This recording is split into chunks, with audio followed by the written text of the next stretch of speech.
कुठून आला? कोल्हापूर. कशासाठी आला? विठ्ठलासाठी आला.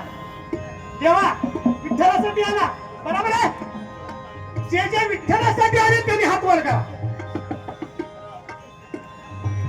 नक्की विठ्ठलासाठी आलात ना? मग त्या विठ्ठलाला घरी घेऊन जाणार का? जाणार असाल तर मी हात वर करा. जाणार असाल तर मी हात वर करा. ज्याच्यासाठी आला ना देवा, आता त्याला घेऊन जायचंय. कारण असं सद्गुरू तुमच्या आमच्या जीवनात आलाय. या गुरुना या गुरुना कृपा केली ग बया. या गुरुना कृपा केली ग बया. मला खऱ्या देवाला धावला गेला बया.